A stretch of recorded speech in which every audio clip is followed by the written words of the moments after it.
வணக்கம் நண்பர்களே, TNPSC group 4ல கேட்ட கொஸ்டின் தான் பார்க்க போகிறோம்.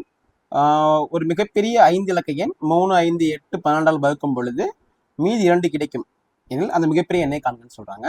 ஸோ நம்ம பார்த்த உடனே options A and option C வராதுன்னு சொல்லலாம். ஏன்னா ஆப்ஷன் ஏல பார்த்தீங்கன்னா எல்லா நம்பரும் கூட்டினீங்கன்னா 3ல் அடிபட்டுரும். சரிங்களா? ஸோ 999 72 இருக்குது. இது 9 9 9 7 2 கூட்டா 9. அப்போ இது 3ல் அடி வாங்கிரும். இந்த நம்பர் 9 9 அடி வாங்கிரும். 6ங்கிறது 3ல் அடி வாங்கிரும். அப்போ இந்த 2 நம்பரும் கம்ப்ளீட்டாக 3ல் அடி வாங்கிரும். மீதி எதுவும் கொடுக்காது. அப்போ ஆப்ஷன் ஏ சி ஆன்சர் வர முடியாது. ஆப்ஷன் பி பாருங்களேன், 999 58 இருக்கு. இப்போ இந்த நம்பர் நான் 5ல் அடிச்சேன்னா இங்க 5ல் தான் முடியும். ரிமைனிங் 3 இருக்கும். கரெக்டுங்களா? ஏன்னா 8 இருக்கு. ஸோ 5ல் அடிச்சிங்கன்னா ரிமைனிங் 3 இருக்கும். எனக்கு 2 வேணும்.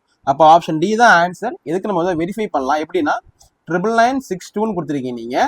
ஸோ இது 5ல் அடிச்சேன்னா 0ல முடியும். ரிமைனிங் 2 இருக்கும். அப்போ இது மட்டும் தான் சாட்டிஸ்ஃபை ஆகுது. ஸோ ஆப்ஷன் டி தான் உங்களோட ஆன்சர்ஸ். ஓகேங்களா? தேங்க்யூ.